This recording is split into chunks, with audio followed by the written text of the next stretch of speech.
This lecture is on how to take notes, specifically from written sources. So, to write a good paper, you have to learn something. So sometimes that's the first problem people have, is that they have learned to write papers by basically waiting till the day before the paper is due, reading and then basically plagiarizing several people's ideas, kind of throwing them together and then submitting that. But that's not a good paper. That's just taking someone else's ideas, passing them off as your own. To write a good paper, you have to learn something, right? You have to actually know something. And typically we don't want people just to write about what they already know. We want you to learn something. So you have to actually learn something. Reflect on what you have learned. The idea is not simply to just say, hey, I learned some stuff. Here are the facts I learned. No, you learn the facts and then you add your own interpretation. Or you learn the facts and what other people have said about the facts and you say, these are the facts. Here's where I agree with what these people have said before me. Here's where I disagree. Right? And of course you have to communicate this. You have to make this all very clear to your audience. Typically it's through writing a paper, though oftentimes it's also through a oral presentation as well. So as part of this, taking notes is a good investment of time. First of all, typing the notes helps you to learn something. When you actually write notes, right, you read something and then you type it out. That means you had to kind of understand what you were reading in order to type it. And as you type it, it sinks a little bit deeper into your mind. You start to internalize it, right? So taking notes is a good investment of time because it helps you to learn, right? You have to slow down. You have to think about what you're saying. You have to put it in your own words. And of course, what happens is it helps you record important details so you can refer to them later. You're not going to remember everything you write. Certain facts will be misremembered. You may not remember exact numbers. You may not remember who said what. But when you take good notes, you can refer and find that information when you need it, right? This is where people often struggle with writing papers because they try and write a paper without having done anything before that, right? They just try and sit down and write the paper. But if you have read carefully, taken good notes, your paper will write itself. And even if you don't remember everything, you can refer back to them later. And I have to tell you, I still refer back to notes I've taken 5 or 10 years ago on a book to write an article today. So that's the other important thing about taking notes. You never know when you're going to need them again. Now, one key thing to do when you take notes, you want to avoid mixing them up. You typically want to have one file per source, right? One file per source. So if you have an article you would that you're taking notes on, you have a file with that article's title as the file name. Then if there's another article, separate file. If there's a book, separate file. That way you keep everything nice and separate. It makes things a lot more clear. So let me show you how I do things. So here in Dropbox, and I'll talk more about Dropbox later, I have my book notes. And you can see there's a bunch of different notes. And these are the Wars for Asia, Making China Modern, A Brief History of Korea Seth. These are all notes that have their title of the file is the name of whatever it was I was reading. So this was a book, A Brief History of Korea. This is a book, Rethinking the Korean War. This was the book, Disease and the Modern World. We'll come back to that shortly. But that's how I do that, right? That's how I avoid mixing them up. So that is very important. Now, in addition, one thing I highly recommend if you don't own the source is either to photocopy it or better yet to scan it and then print it. So let's say you borrow a book and there's a chapter that's very important. Then go ahead and photocopy, even better, scan it and then print it off so that you have a physical copy and then hold on to it because you never know when you're going to need it again. I like to scan things because then I just always have a copy forever and ever. And I find that it's just easier for me, though, to work from printed material. So that's why I scan it and then I print it. I think people are kind of protective of their print quotas. You don't want to overspend, but I would argue that can be false economy. You want to make sure that you have your materials there so you can do your very best. You don't want to go down from an A to a B because you didn't want to spend an extra dollar or two on printing. And one thing I will point out too, photocopying is great. Usually I use a app called Cam Scanner that lets me use my phone to make PDFs, and there's probably ones that are better than that. That's just what a friend of mine told me to use. So you can use that as a way of scanning, and I just email them to myself. But that's something you can do.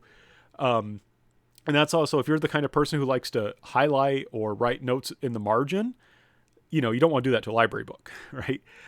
That's a way you can deal with that. Now, when you take notes on a book or article or whatever, it's very important to preserve the chapter and heading information, right? So you want to make it clear that you're working from chapter 2, right? And usually in academic books, they're divided up by headings, and it just makes it easier to find information later on. You also want to provide page numbers, because A, that will help you find the information if you need to go back to the source, and B, it'll help you when you cite it, right? When you write your paper, you're going to have to cite where you got this information. You don't really want to stop when you're in the middle of writing and have to spend 20 minutes trying to figure out where certain information was. But if you have it in your notes clearly, it'll be easy, especially true of quotes. And then in general, you also keep page ranges as well, just to make it easier to find that information later. So let me go back and give you an example. So there's disease in the modern world.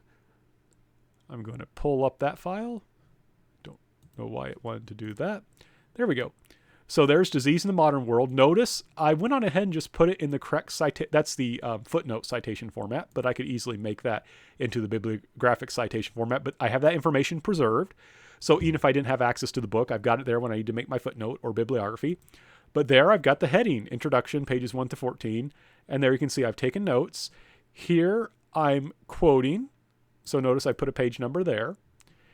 Here I quoted again. And you can see, now here I'm just kind of summarizing on what's going on pages 4 to 5. And so for the most part, I just wrote what he was saying in my own words, but you'll see I also have a quotation there. I take a lot of notes on the introduction because that's typically the most important part of a book. We'll talk more about that in another lecture, but you can see basically how I've tried to preserve page numbers and so forth. And then boom, in bold, I have the next chapter. And I say that it's pages 15 to 26. If for some reason I want to cite the whole chapter, then I give more information. Here is the section, medical practice and medical institutions. That was the section name. That's why I have a space and I got my page numbers. It doesn't really matter. Here I underlined it out. I made it a little bit more clear. It doesn't really matter that much how you divide it, so long as you divide it and make it clear to yourself how things are going. Now, one thing I want to notice, or you may want to know, you can see where I made mistakes. I misspelled priest. I put double space here. That's why it's angry at me. And it's got those little letters. I can get rid of it that way. Don't worry about that in notes. If you make a spelling mistake, that's fine. Don't, I was reading. I didn't want to just get bogged down in making sure everything was spelled correctly. It's fine. These are your personal notes. You make a spelling mistake, that's fine. Don't misspell names though, because you need the correct spelling for those. So that gives you an idea of how I do it. So let's go back to our PowerPoint.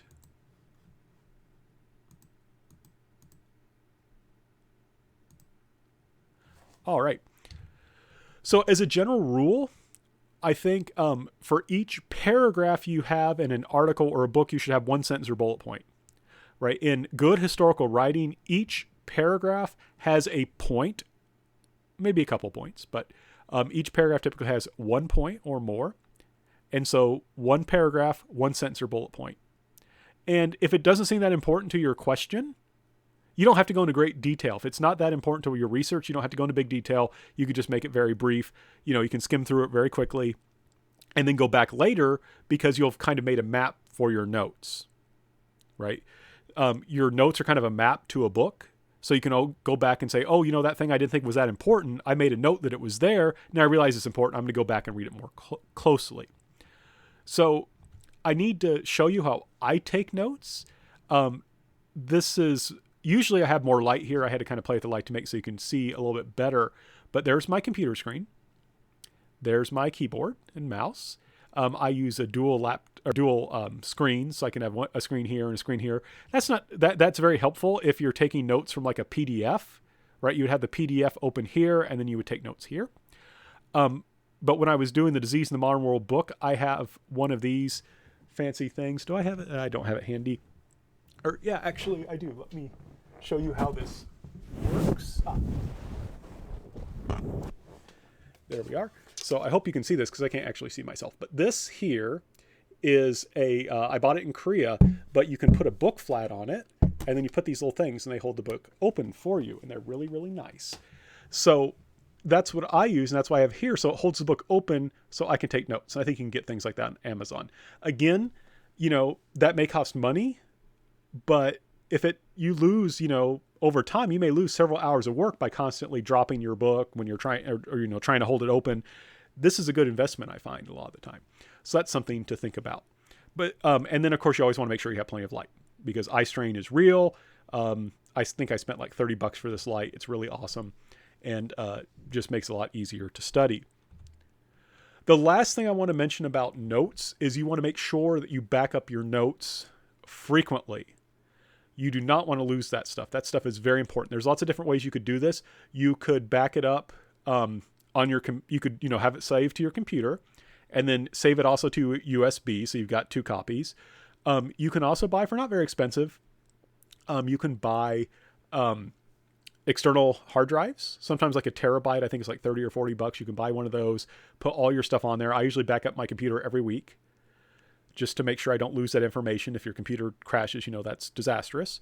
Another thing that's very easy to use, I use Dropbox, which is basically this kind of cloud where when I save it on one computer, it saves on every computer I have connected to Dropbox. So if one computer goes out, that's fine. It's up in the cloud. It's safe. You just want, and it's also a way to share files to people. You just want to be careful not to delete it. If you delete it sometimes in one place, it deletes every place. So you do want to be careful about that. But whatever way you do it, I just suggest Dropbox because I'm used to it. Make sure you back things up, because you do not want to lose hours or months or years of work because of a crash hard drive or something like that. So that's all I have to say about taking notes. Taking notes is a pain. It takes a lot of time, but it is well worth the investment.